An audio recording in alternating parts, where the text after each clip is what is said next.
આકાશવાણીના ભુજ, અમદાવાદ, વડોદરા અને રાજકોટ કેન્દ્ર પરથી હવે સહપ્રસારિત કરીશું બહેનો માટેનું ખાસ કાર્યક્રમ સહિયર.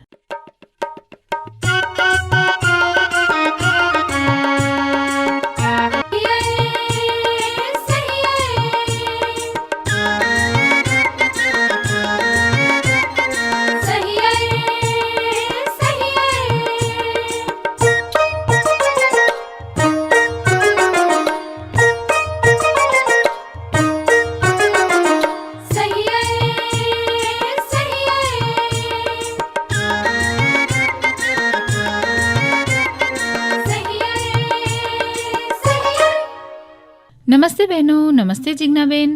નમસ્તે બહેનો. નમસ્તે ધારાબેન. ધારાબેન, મંગળવાર આવે અને આપણે બહેનો સાથે વાતો કરવા માટે અધીરા થઈ જઈએ કે ક્યારે મંગળવાર આવે અને આપણે બહેનો સાથે વાતો કરીએ, પરસ્પર પ્રેમ, સ્નેહ અને લાગણીની આપ-લે કરીએ અને નવી નવી ઉપયોગી માહિતી બહેનોને આપીએ. અને ધારાબેન, આજનો સમય પણ એવો છે કે આપણી બહેનો રસોડામાં રસોઈ કરે છે ને, એ રસોડાથી લઈને કોર્પોરેટ લેવલ સુધી આપણી બહેનો પહોંચી ગઈ છે.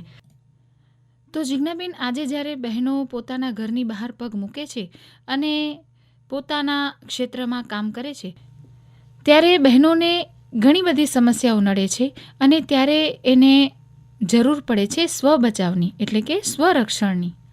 ધારાબેન, આ પણ એક મજબૂરી છે કે જે દેશમાં સ્ત્રીને પોતાના સન્માન માટે એક હરફ પણ ન ઉચ્ચારવો પડે, તેના બદલે તેને પોતાની રક્ષા માટે કોઈ પર પણ ભરોસો રાખી શકતી નથી. બહેનો, કેટલે અંશે યોગ્ય લાગે છે કે જે સ્ત્રીઓના સન્માનમાં દરેકના માથા ઝૂકી જવા જોઈએ, એ સ્ત્રીઓએ આજે પોતાની નજર ઝુકાવીને ચાલવું પડે, અને જો હિંમતભેર ચાલવું હોય તો તેણે પોતાના તરફથી શસ્ત્રો ઉપાડવાની તૈયારી પણ રાખવી જોશે.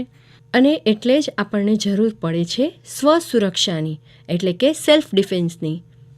યુવતીઓએ પોતાની રક્ષા જાતે જ કરતા શીખવું પડશે, કારણ કે તેને ડગલે પગલે હેવાનિયતથી ભરેલા વ્યક્તિઓનો સામનો કરવો પડે છે. માટે કોઈની રાહ જોયા કરતાં પોતાની રીતે સ્વનિર્ભર બનવું એ વધુ લાભદાયી છે. અને એટલે જ બહેનોને આજે સરસ મજાની મુલાકાત સંભળાવવાના છીએ, સ્ત્રી અને સ્વરક્ષણ. ચૈતાલી જોશી અને જિજ્ઞા મહેતાએ સૈયદ ઉબેદુલ્લાની લીધેલી મુલાકાત સાંભળીએ. બહેનો, આજે આપણી સાથે જોડાયેલા છે માર્શલ આર્ટ ઇન્સ્ટ્રક્ટર સૈયદભાઈ, કે જેઓ એક ફિટનેસ કોચ છે DPS ગાંધીધામ સ્કૂલમાં. તો ચાલો મળીએ સૈયદભાઈને. નમસ્તે સૈયદભાઈ, આકાશવાણીના સ્ટુડિયોમાં આપનું સ્વાગત છે. બધાને નમસ્કાર. હું સૈયદ ઉબેદુલ્લા, દિલ્હી પબ્લિક સ્કૂલમાં ફિટનેસ કોચ અને હેમ માર્શલ આર્ટ એકેડમાં કરાટે, તાઇકોન્ડો, બોક્સિંગ અને જુડોનો વિશેષજ્ઞ અને ટીચર છું. હું નેશનલ લેવલ રેફરી એન્ડ જજ છું અને હું તમને થોડીક સમજણ આપીશ કે સ્વરક્ષણ શું છે અને કેવી રીતના કરાય. તો સર, અમારી બહેનોને સમજાવો કે સેલ્ફ ડિફેન્સ એટલે શું? સેલ્ફ ડિફેન્સ એટલે કે આપણે જે રીતના આપણે દરરોજની આપણે જે લાઈફ જઈ રહી છે, આપણે જે જમાનામાં આપણે જીવી રહ્યા છીએ, એ પ્રમાણે આપણે સ્વરક્ષણની બહુ વધારે જરૂર છે. સ્વરક્ષણ એટલે કે આપણે પોતાની જાતને, પોતાના શરીરને, પોતાના સરાઉન્ડિંગ્સને, જે આજુબાજુ જે આપણા જે ઓરા છે, એને આપણે સચેત અને સાવધાનીથી સાચવી શકીએ. એટલે પોતાને આપણે દરેક બુરાઈથી ને સામાજિક અને માનસિક બુરાઈઓથી આપણે પોતાને બચાવી શકીએ. એ પ્રોપર સ્વરક્ષણનું મિનિંગ છે. સૈયદભાઈ, તમે બહુ જ સરસ વાત કરી કે સ્વરક્ષણ આપણા માટે કેટલું જરૂરી છે, પણ આ સ્વરક્ષણનું મહત્વ શું છે? સ્વરક્ષણનું મહત્ત્વ આપણી લાઈફમાં એ છે કે સ્વરક્ષણ શીખવાથી એક તો ફિઝિકલ ફિટનેસ જે આપણી છે, એ જે કાયા છે, આપણી જે શરીર છે આપણું, એ મજબૂત બને છે, અને એની સાથે સાથે આપણું મન પણ મજબૂત બને છે. ને મન અને શરીર મજબૂત થવાથી આપણે કોઈ પણ લાઈફની સિચ્યુએશન કે પ્રોબ્લેમ આવે એનો આપણે પ્રોપર તરીકેથી આપણે એનું સમાધાન અને એનું સામનો પણ કરી શકીએ છીએ. તો જે મહત્ત્વ છે સ્વરક્ષણ શીખવાનું, એ એટલું જ છે કે આપણે સશક્ત બનીએ અને કોઈ પણ પ્રોબ્લેમનું સોલ્યુશન અને એનું સામનો, એનું સમાધાન વિશે આપણે પ્રોપર તરીકેથી શાંત મનથી આપણે એના ઉપર ચર્ચા કરી શકીએ કે એનું સમાધાન લાવી શકીએ.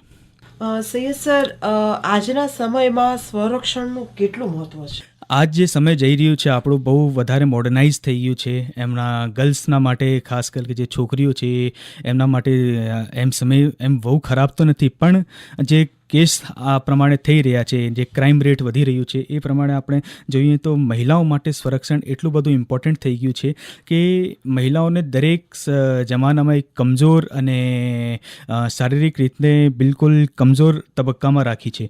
તો સંરક્ષણ જે છે ને સંરક્ષણની જે ટેકનિક્સ છે એ હંમેશા કમજોર અને જે અશક્ત લોકો હોય એમના માટે બની હતી.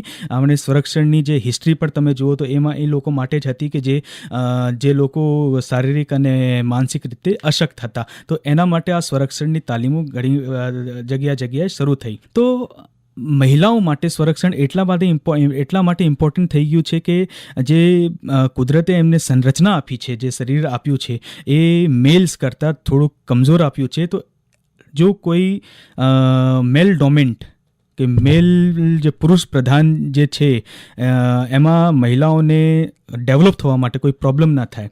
ડેવલપ થવામાં તો એમ કોઈ પ્રોબ્લેમ થતી નથી, પણ આપણે જે જોઈએ કે જે કેસીસ થઈ રહ્યા છે આ વખતે, જે અમુક વિકૃત માનસિકતાવાળાઓ જે મેલ્સ છે, જે પુરુષોમાં જે વિકૃતિ માનસિકતાવાળા જે લોકો છે એના માટે એ લોકોથી ડીલ કરવા માટે આપણે એ જરૂરી છે કે એક મહિલાને એવી ટેકનિક્સ આપવી કે એવી રીતના સમજાવવું કે એવી સમજણ આપવી કે એ પોતાનું સંરક્ષણ એવી સિચ્યુએશન્સમાં કરી શકીએ.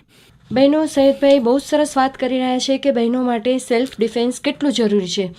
બહેનો, અત્યારે આજના જમાનામાં જ્યારે બહેનો ઉમરાની બહાર પગ મૂકતી થઈ છે, પોતાના ઘર પરિવારની સાથે સાથે ઓફિસ કામ કરતી પણ થઈ છે, એટલે જ્યારે તે ઘરથી નીકળે છે અને ગંતવ્ય સ્થાન સુધી પહોંચે છે ત્યાં સુધી તેને ઘણી બધી સમસ્યાનો સામનો કરવો પડે છે. તો સૈયદ, અમારી બહેનોને એવી કોઈ ટિપ્સ આપશો કે ક્યારેક એ ઘરેથી નીકળે અને ગંતવ્ય સ્થાન સુધી પહોંચે એ દરમિયાન એને કોઈ એવો એટેક આવે અને એનો કઈ રીતે સામનો કરી શકે? પહેલાં તો હું મહિલાઓને, જે મારી જે બહેનો છે, જે માતાઓ છે, એ લોકો જે વર્ક પ્લેસ ઉપર જઈ છે ઘરથી ને એ ઘણું બધું દૂર છે ઘરથી, તો એ લોકોને હું એક પહેલાં તો એ વિશે જાણવા માગું છું કે તમારી પાસે ટેકનોલોજી છે. પહેલો સંરક્ષણ તો આપણો ત્યાંથી જ શરૂ થઈ જાય કે આપણે મોબાઈલનો પ્રોપર તરીકેથી યુઝ કરવું, કે મોબાઈલનો યુઝ આપણે હવે આ જમાનો એવો આવી ગયો છે કે આપણે લાઈવ લોકેશન પણ મોકલી શકીએ છીએ. તો તમે ત્યારે ઘરથી નીકળો તો તમારે જે લોકો ઉપર તમારો ભરોસો છે, તમારા પેરેન્ટ્સ હોય કે તમારા ભાઈ હોય કે તમારી જે અમુક ફ્રેન્ડ્સ હોય, તો એ લોકોને તમે લાઈવ લોકેશન મૂકી અને પછી નીકળો તો એ લોકોને ખબર રહે કે તમે ક્યાં જઈ રહ્યા છો અને ક્યાં તમને પ્રોબ્લેમ કંઈ આવે તો તમે ખાલી એક મેસેજ મૂકીને એ લોકોને આગાહ કરી શકો છો કે મને આ પ્રોબ્લેમ આવી છે. બીજું કે ગવર્મેન્ટે એટલી બધી એપ્સ લોન્ચ કરી છે, એટલી બધી કોલ નંબર્સ આપ્યા છે, કોલ સેન્ટરની કોલ નંબર્સ આપ્યા છે.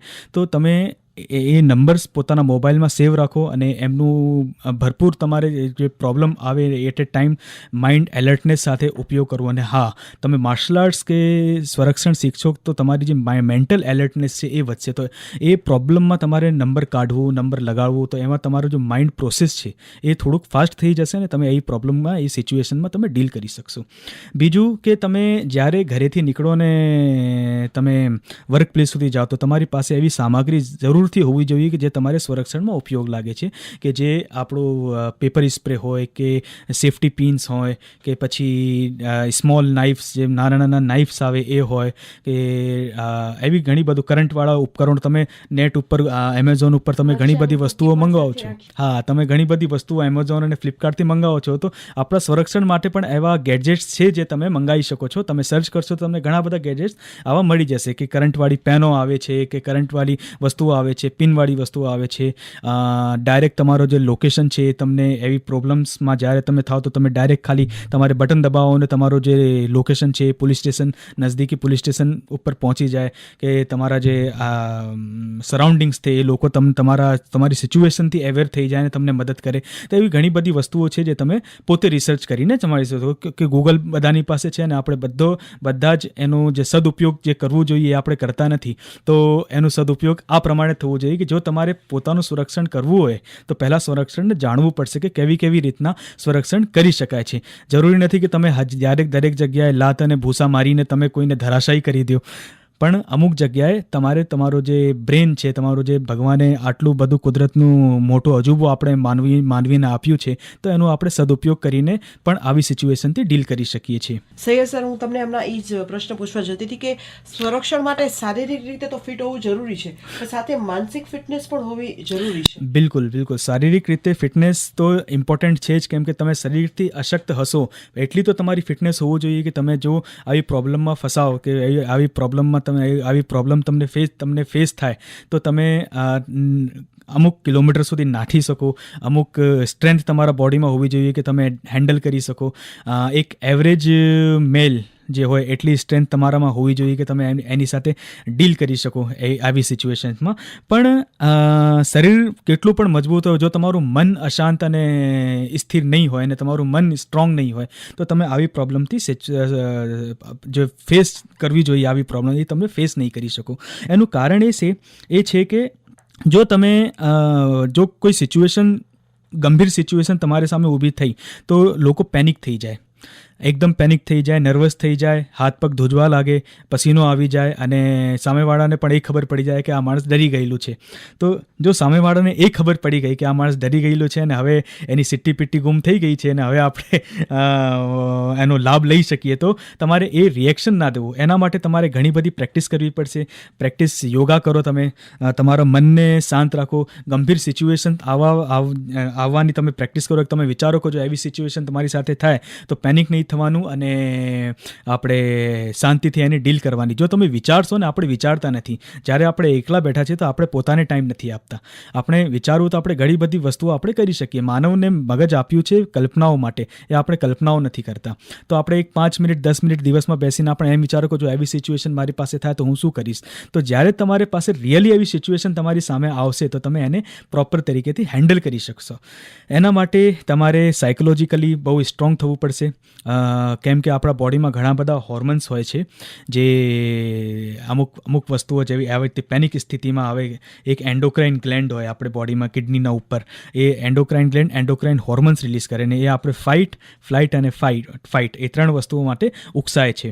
તો જો તમારી માનસિકતા એવી છે કે તમે ફાઇટ કરી શકો છો અને તમને એવું લાગે કે આ સિચ્યુએશન છે એવી કે આપણે ફાઇટ કરી શકીએ, તો તમે આરામથી ફાઇટ કરો, કાંઈ વાંધો નથી. જો તમે એવું લાગે કે ત્યાંથી નીકળવું જોઈએ તો જે હોર્મોન્સનું એક પણ કામ છે કે ફ્લાઇટ, તમારે ત્યાંથી ઉડી જવું એ સિચ્યુએશનથી.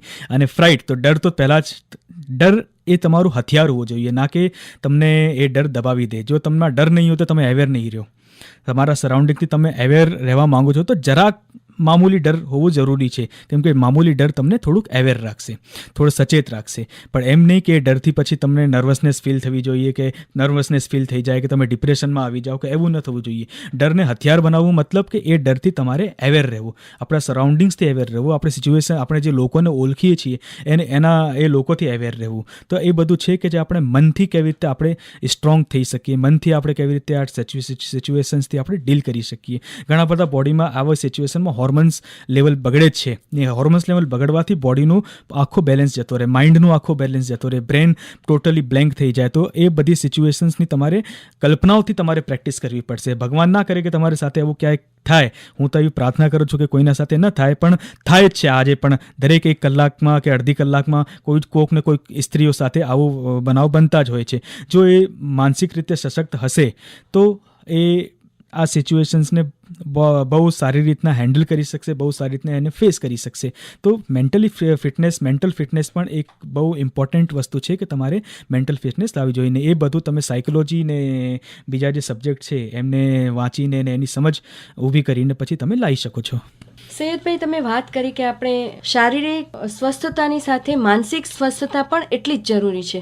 તો આ રીતે ફિટનેસ રહેવું હોય તો એમાં ખાવા પીવામાં કોઈ ધ્યાન રાખવાનું એવું કંઈ ખરું? હા, મારે જે પ્રોપર ફિટનેસ જે તમારી છે એ આપણું જે શરીર છે, તમને એ માની લો કે આ જે શરીર છે આપણે પોષિત કર્યું છે. આ જે આપણે ખાદ્ય પદાર્થ જે બધા લઈએ છીએ, આપણે શાકભાજીઓ ખાઈએ છીએ, આપણે દૂધ લઈએ છીએ, આપણે ઘી, બટર, પછી દહીં, શાકભાજીમાં હરી શાકભાજી ને કંઈ અમુક લોકો છે જે પ્રોટીન પણ સારી રીતના લઈ શકે. તો મહિલાઓના જે શરીર છે, આજના જમાનાની વાત કરું છું કે આજના જમાનામાં ખાસ મહિલાઓને પ્રોટીન, કેલ્શિયમ અને આયરન આ 3 વસ્તુઓની ખાસ જરૂર છે.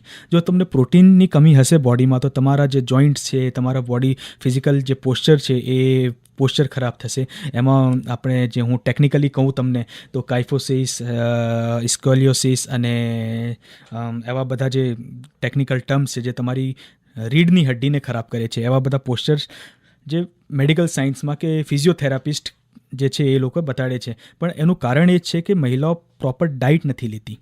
પ્રોટીન્સ પ્રોપર જવું જોઈએ બોડીમાં. પ્રોટીન તમને કઠોળથી મળશે.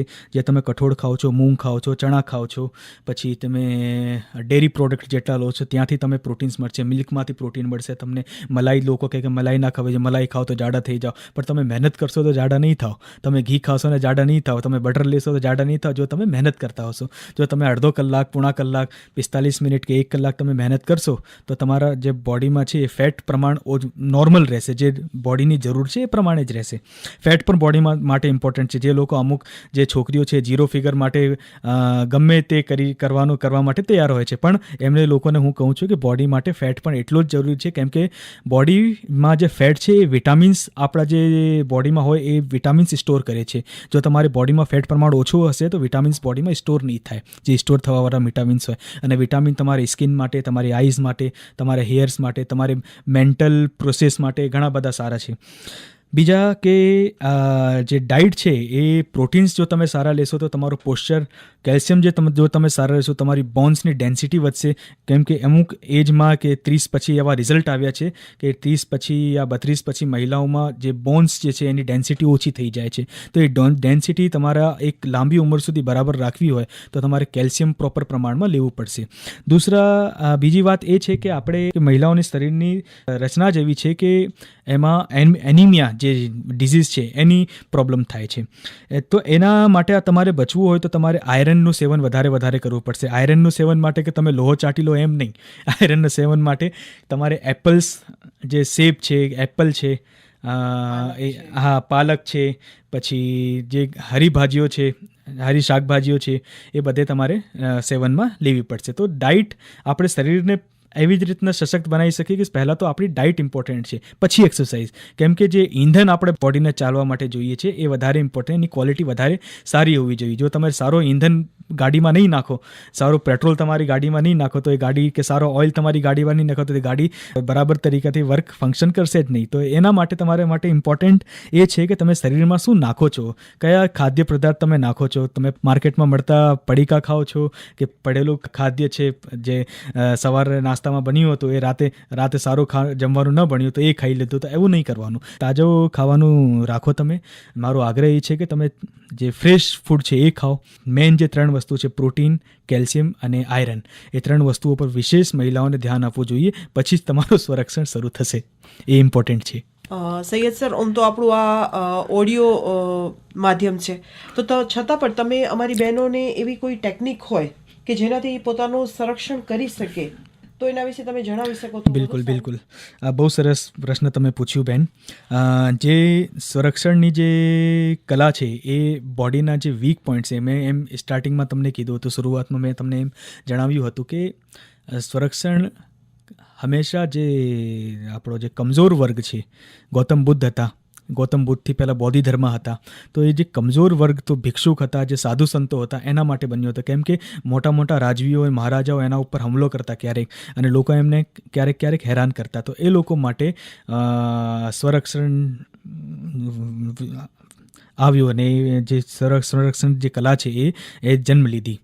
તો વીક પોઈન્ટ્સ છે બોડીના, એના ઉપર આ વધારે ફોકસ કરે છે. જેમ કે તમારી આંખો હોઈ ગઈ, નાક હોઈ ગઈ, આપણો જે જબડો છે એનો પાછળનો હિસ્સો થઈ ગયો, કેમ કે બ્રેનથી ડાયરેક્ટ કનેક્શન છે એનું. કાન થઈ ગયા, કાનના જે હોલ છે તમે એના ઉપર થપ્પડ મારો તો એ વધારે સખત રહેશે. પછી આપણે થોડીની નીચે આવો તો આપણો જે નેકનું પાર્ટ છે, કારણ જે કંઠ છે, કંઠની નીચે એક ખડ્ડો હોય, એ ખડ્ડા ઉપર તમે પંચ કરી શકો, કે નેક ઉપર તમે કોઈને મુક્કો મારી શકો છો. જો તમે મુક્કો ના મારતા આવે તો તમે ઓપન હેન્ડ થી પણ ત્યાં અટેક કરી શકો છો.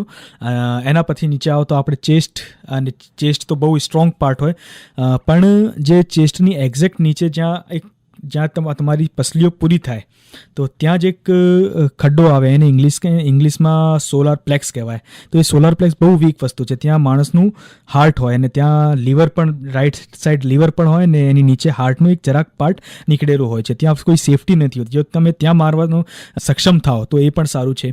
પછી ગ્રોઈન એરિયા જે છે આપણો, ગ્રોઈન એરિયામાં તમે અટેક કરી શકો છો. પછી તમે રીઢની હડ્ડીના સેન્ટરમાં, જો કોઈની પીઠ ફરી ગઈ છે તો રીઢની હડ્ડી જે છે આપણી એના સેન્ટરમાં તમે અટેક કરી શકો છો. બહુ ગંભીર પરિસ્થિતિ છે તો તમે માથા ઉપર પણ અટેક કરી શકો છો કોઈ વસ્તુથી. જરૂરી નથી કે તમે સામેથી લડવા જ જાઓ. તમારી પાસે પથ્થર પડી હોય જમીન ઉપર, તમે ફેંકીને મારી શકો છો, ત્યાંથી નાઠી શકો છો. પછી તમે જ્યાં પણ તમારી સાથે આવા કંઈક બનાવ થતો હોય કે કેસ થાય તો તમે જોરથી કોકવા પાડવાનો રાખો. કાર હોય, કારના કાચ બંધ હોય તો કારની જે સીટ હોય, જે ડ્રાઈવર સીટ હોય એની પાછળની જે ડ્રાઈવર સીટની પાછળ જે માથા રાખવાની જે જગ્યા હોય એ નીકળી શકે છે, તો એના કાઢીને તમે અટેક પણ કરી શકો છો અને તમે કાચ પણ તોડી શકો છો. એ કાચ તોડવા માટે જ કારમાં આપ્યું છે. કોઈ રિક્ષા ચાલક તમારી સાથે આવું કરતો હોય, તમે આડે અવડે જે ઊંધે રસ્તે લઈ જતો હોય તો તમે પોતાનો દુપટ્ટાનો ઉપયોગ કરી શકો છો. એ દુપટ્ટો નાખીને એનો ફંદો બનાવીને તમે પોતાની તરફ ખીંચો તો એ પ્રોપર તરીકેથી તમારે બિલકુલ કાબૂમાં આવી જશે. તમારી લોકેશન સાથે ચાલુ રાખો, સાથે પોલીસ સ્ટેશનનો સંપર્ક કરવાનું રાખો. પછી તમારું જે નજદીકી જે રિશ્તેદાર છે જે એરિયામાં જે તમે જાઓ છો તો એમને સંપર્ક કરવાનો રાખો. તો આ જે નાની નાની વસ્તુઓ છે જે આપણે ધ્યાન રાખવી પડશે અને તમે બિલકુલ સુરક્ષાથી જીવન જીવી શકો છો. એમ મારી મનોકામના છે કે આવું બધું કોઈના સાથે ના થાય. પણ જો થઈ પણ જાય તો તમે ગભરાવાનું નહીં અને પ્રોપર સિચ્યુએશનનો સામનો કરવો. અને જો એવી પરિસ્થિતિ બળજબરીથી થઈ પણ ગઈ તમારી સાથે તો તમે કમ્પ્લેન કરવાનો આગ્રહ રાખો. તમે પોલીસ સ્ટેશન જાઓ, તમે કમ્પ્લેન કરો આ વાતની. બદનામી કે એ વસ્તુઓથી તમને જે બીક તમારા મનમાં હોય છે, જો તમે એ બીકના સહારે તમે જીવી જશો તો પછી એ તો બીજા લોકો સાથે એવું થતો જ રહેશે. પણ તમે એક અવાજ ઉઠાવી, એના માટે તમે જઈને કમ્પ્લેન કરી તો ઘણા બધા લોકો એ કામ કરવાથી અટકશે અને ડરશે. તમે જો વિચાર કરો, નિર્ભયાની કમ્પ્લેન ન થઈ હોત તો પછી આપણે આ સોલ્યુશન જે નીકળ્યું છે એક જ ક્યારેય નહીં નીકળતું. ઘણા બધા કેસીસ એવા છે જે આપણે જોઈ શકીએ છીએ, પણ ઘણા બધા કેસીસ એવા પણ છે જેનું કોઈ સોલ્યુશન નથી આવતો. પણ તોય મારો આગ્રહ છે તમારાથી કે તમે કમ્પ્લેન કરવાનું અચૂક રાખો. જો તમે કમ્પ્લેન કરશો તો તમે સેફ થશો. જે મને વાત એમ કરી હતી કે જે ક્રાઇમ રેટ છે જે કેરલામાં એ બહુ વધારે છે અને ઉત્તર પ્રદેશ ને બિહારમાં બહુ ઓછો છે. એક વાત મેં એક સ્ટેજ ઉપર કરી હતી તો લોકો શોક થયું કે આ એમ કેમ. તો મેં એમને સમજાયું, ઉત્તર કેરલામાં જે ગર્લ્સ છે કે મેલ્સ છે જે પણ છે એ બધા લોકો એટલા જાગૃત છે, એજ્યુકેશન એટલું પ્રોપર છે એમના પાસે કે એ લોકો જરાક પણ કંઈક થાય તો કમ્પ્લેન કરવાથી અટકતા નથી. એ માટે તેઓ કમ્પ્લેન રજિસ્ટર થાય છે ને એ માટે ક્રાઇમ રેટ વધારે આવે છે. અને ઉત્તર પ્રદેશમાં અને બિહારમાં આ ક્રાઇમને દબાવી દેવામાં આવે છે અને લોકો કમ્પ્લેન નથી કરતા. તો એ થોડીક આપણે એના માટે સાવચેતી રાખવી જોઈએ કે તમે કમ્પ્લેન કરો. બીજું, જે પેરેન્ટ્સ સાંભળતા હોય જે બાળકોના, એમના માટે હું ખાસ કહું છું કે તમારા છોકરાઓ અને છોકરીઓ બંનેનું એજ્યુકેશનનું ખાસ ખ્યાલ રાખો. જો એની તાલીમનું, એમનું કેરેક્ટર, એમનું બિહેવિયર, એમનું ખાસ તમે ખ્યાલ રાખો. તમે પેરેન્ટ્સ જેવી રીતે કુંભાર માટીને ઘડે છે અને એક મટકો બનાવે છે કે એક મૂર્તિકાર મૂર્તિ બનાવે છે, એવી રીતે પેરેન્ટ્સ અને ટીચર્સ પણ સાંભળતા હશે અહીંયા, તો એમને હું અનુરોધ કરું છું કે તમે આવા મોલ્ડિંગના જે આપણા જે બાળકો છે એ બ્લેન્ક કેનવાસ જેવા હોય, બ્લેન્ક પેપર જેવા હોય, તમે જે પણ લખશો એ ઉપર ઉભરશે ને એ પછી એમને આગળના જીવનમાં એ કામ પણ લાગશે. તો તમે શું વાવો છો એમાં અને તમે કેવી રીતના એમને બનાવો છો એ વધારે મહત્વપૂર્ણ છે, તમે વધારે ઇમ્પોર્ટન્ટ છે. તો પેરેન્ટ્સ અને ટીચર્સને હું આગ્રહ કરું છું કે તમે પણ વાંચો, સાયકોલોજી વાંચો. બેસિક સાયકોલોજી તો પેરેન્ટ્સ અને ટીચર્સને ખબર જ હોવી જોઈએ, તો તમે આવી સિચ્યુએશનથી હેન્ડલ કરી શકો. અને જો એજ્યુકેશન પ્રોપર મળી ગયું આપણા ઇન્ડિયાના, ભારતના કે ગુજરાતના કે કચ્છના કે ગમે જે જગ્યા હોય એમના લોકોનું એજ્યુકેશન પ્રોપર થઈ ગયું તો ક્રાઇમ રેટ ઓટોમેટિક ડાઉન આવી જશે. સૈયદભાઈ, તમે વાત કરી કે આપણા બાળકોને પણ એવી રીતે શીખવીએ કે તમે સ્વબચાવની તાલીમ લો, પણ જે બહેનો અમારી રેડિયો સાંભળી રહી છે એ બહેનોને તમે એવો કોઈ મેસેજ આપશો કે આપણે સ્વબચાવની તાલીમ લેવી જોઈએ, કઈ રીતે તાલીમ લેવી જોઈએ? સ્વબચાવની તાલીમ એક બહુ મહત્ત્વનું વિષય છે આ જમાનામાં.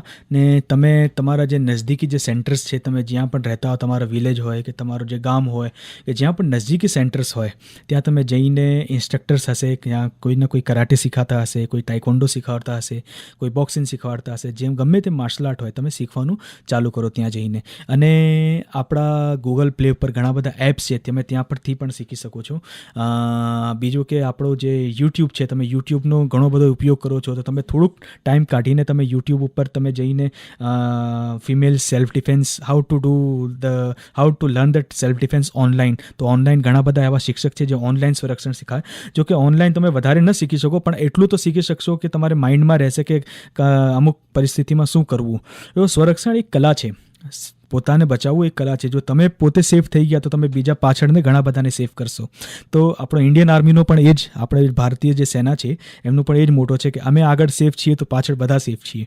તો તમે એ ધારણા તમારે પણ વિકસિત કરવી જોઈએ મગજમાં, માઇન્ડમાં, કે તમે પોતે અગર જો સેફ છો તો તમારી પાછળ ઘણી બધી જે સ્ત્રીઓ છે એ સેફ થઈ જશે. તમે ઘરમાં ચૂલો જલાવો, તમે સારી રીતના રાંધતા તમને આવડે, સરસ વાનગીઓ તમે બનાવી શકો છો, તમારી રોટીઓ એકદમ, ચપાતી જે રોટી છે એકદમ ગોલ્ડ અને એક શેપમાં હોય, પણ જે તમારું સ્વરક્ષણ છે, આટલી બધી ખૂબીઓ હોવો તો જોઈએ, આ બધી ખૂબીઓ પણ ઇમ્પોર્ટન્ટ છે, પણ જે તમારું સ્વરક્ષણ છે, તમે જુર્મ સામે આપણી પોતાની અવાજ ઉઠાડી શકો, કે જુર્મ હોવાથી અટકાવી શકો, એ માટે તમે સ્વરક્ષણ પણ શીખવો જ જોઈએ.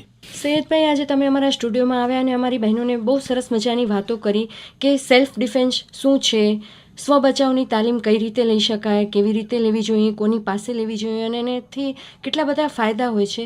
આ સરસ મજાની વાતો તમે અમારી બહેનો સાથે કરી, એ માટે તમારો ખૂબ ખૂબ આભાર. Thank you madam to give me the opportunity. તો બહેનો, હમણાં જ આપે સાંભળી જિજ્ઞા મહેતા અને ચૈતાલી જોશીએ લીધેલી સૈયદ ઉબેદુલ્લાની મુલાકાત. બહેનો, સુખનું શેડ્યુલ ન હોય, આનંદની અપોઇન્ટમેન્ટ ન હોય, પ્રેમનું પ્લાનિંગ ન હોય, અને જીવો તો મોજ મસ્તી આનંદથી અને જોશથી જીવો. અને સહિયર કાર્યક્રમ સાંભળતા રહો, એમાં આટલું વિચારવાનું ના હોય. તો બહેનો, આ સરસ મજાની વાત સાથે આજનો કાર્યક્રમ સંપન્ન કરીએ. ફરી મળીશું, ત્યાં સુધી આવજો બહેનો, આવજો જિજ્ઞાબેન. આવજો બહેનો, આવજો તારાબેન.